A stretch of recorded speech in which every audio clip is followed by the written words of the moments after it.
Pensa aí no exemplo de alguém que você acha que vive uma vida de muita sorte. Você já ouviu falar sobre a chamada Síndrome da Garota Sortuda ou Lock Girl Syndrome, que é uma trend que está rolando nos Estados Unidos para descrever pessoas que parecem atrair oportunidades, coincidências favoráveis e bons desfechos com mais frequência que a maioria das outras pessoas? Pois é. Quando a gente olha pela lente da neurociência e da psicologia, o fenômeno fica bem menos místico e bem mais compreensível. Então, segue o fio que eu vou te explicar essa parada. O primeiro ponto é sobre a atenção seletiva. O cérebro não registra tudo, gente, ele filtra. Aquilo que você acredita ser relevante ganha destaque. Se alguém acredita que coisas boas tendem a acontecer com ela, o cérebro passa a anotar oportunidades, convites, encontros e sinais que antes passariam completamente despercebidos. Não é que surgiram mais chances, elas já estavam ali. A diferença é quem as percebe. E isso está ligado a uma parte do nosso cérebro chamado sistema reticular ativador ascendente. Funciona como um porteiro da consciência. Oh. Quando a ideia se instala com força, como por exemplo, eu sou uma pessoa de muita sorte, você tem certeza absoluta, sabe? Esse sistema começa a priorizar estímulos coerentes com essa crença. O mundo não mudou, tá tudo acontecendo da mesma forma, porém, o filtro mudou. O porteiro só deixou passar pela porta da consciência aquilo que a crença tinha autorizado anteriormente, entendeu? Segundo ponto, a expectativa molda o comportamento. Na psicologia, isso aparece no efeito de expectativa e na profecia autorrealizável. Vamos lá.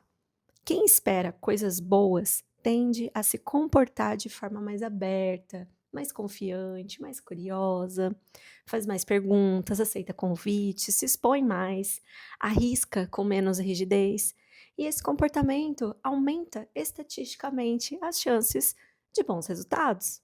Já quem espera rejeição, quem espera perda, quem espera frustração, costuma o quê? Agir com retração, com defesa excessiva, com controle. Então, não é que essa pessoa tenha mais azar, mas é que esse comportamento reduz o campo de possibilidades na vida, por óbvio. Terceiro ponto: emoção regula cognição. Estados emocionais positivos ampliam o repertório cognitivo. Isso é bem documentado, tá? Quando você está mais tranquila e segura, o cérebro acessa mais criatividade, flexibilidade e leitura social. Você conecta ideias com mais facilidade e responde melhor às pessoas. Isso melhora decisões e melhora relações, o que gera consequências concretas. Não é um pensamento mágico, simplesmente, é neurofisiologia básica. Emoções modulam atenção, memória e tomada de decisão. Quarto ponto, viés de confirmação. As pessoas sortudas, elas também esquecem menos os seus acertos e dramatizam menos os seus erros. Elas registram os episódios positivos como prova de uma narrativa maior e tratam os negativos como eventos pontuais que aconteceram ali de azar. Então, o cérebro adora coerência. Ele organiza a experiência para manter a história interna de pé. A história que você conta para você mesmo importa. Isso não significa negar a realidade difícil, significa não usar cada frustração como confirmação de incapacidade ou que você tenha, sei lá, um destino ruim. Quinto ponto e último, e eu adoro esse, se chama locus de controle. Eu vou explicar o que é isso, calma. O locus de controle é um conceito da psicologia que descreve onde a pessoa percebe que está a causa, a origem principal do que acontece na vida dela. A resposta interna para a pergunta quem ou que manda no que me acontece? Quando o locus de controle é interno, a pessoa tende a perceber que as suas escolhas, as suas atitudes, as suas decisões influenciam os seus resultados. Ela sabe que não controla tudo, mas ela sente que tem participação no que ela vive. E isso gera mais iniciativa, mais responsabilidade e maior capacidade de aprender com os erros. Quando o locus de controle é externo, a pessoa tende a perceber que a vida é guiada por fatores fora dela. Sorte, azar, destino, outras pessoas, sistemas, cultura, Deus, espiritualidade, circunstâncias que fogem do seu querer. E nada disso está errado em si. Sim, tudo isso existe, mas o problema aparece quando tudo é colocado fora. E isso costuma gerar passividade, ressentimento ou sensação de impotência. Do ponto de vista psicológico, o locus de controle se forma a partir de experiências repetidas, principalmente na infância. Então, em ambientes em que o esforço tem um efeito claro, elas tendem a construir um locus mais interno. O esforço dela teve um efeito. Em ambientes imprevisíveis, punitivos, incoerentes, tendem a empurrar o locus para fora. Você para de se autorresponsabilizar, você está buscando sempre fora. Na prática clínica, isso aparece o tempo todo. Pessoas com locus mais interno costumam me perguntar assim: me ajuda a pensar o que eu posso fazer de diferente do que eu tenho feito para ter outros resultados?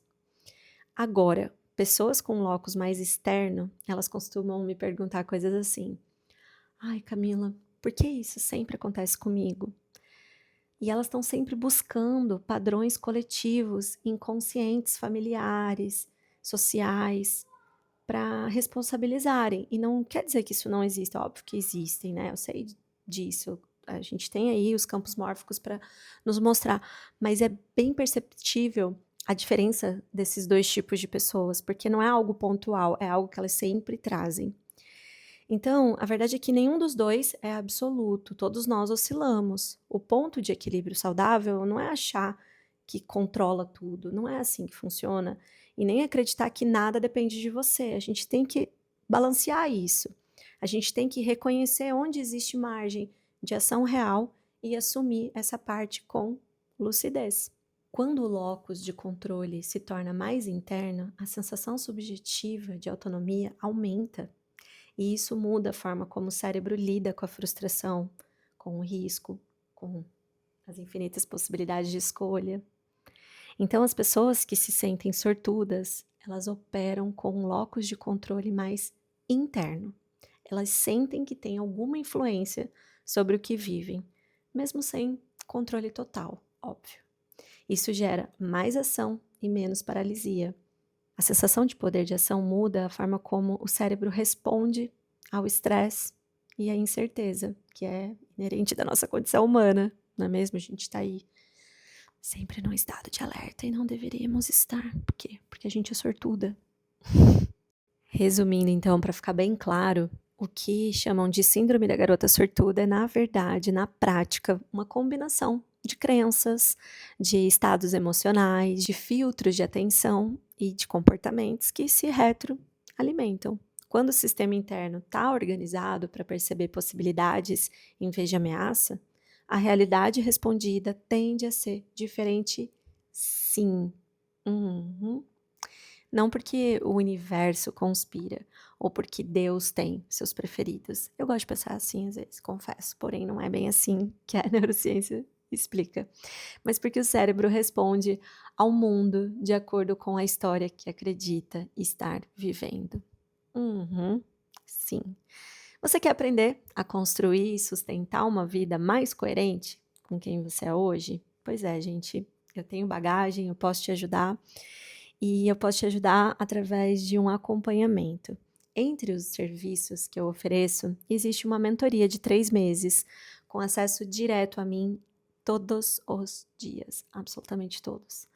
Nesse período, nós mapeamos as crenças que hoje limitam as suas escolhas, a gente entende de onde elas vêm e trabalhamos para que o seu cérebro aprenda novas formas de responder à vida. Então esqueça tudo sobre mentores que você vê por aí, sobre manifestação. O foco não é simplesmente ir em pensamento positivo. Me respeita, velho, cara, pelo amor de Deus.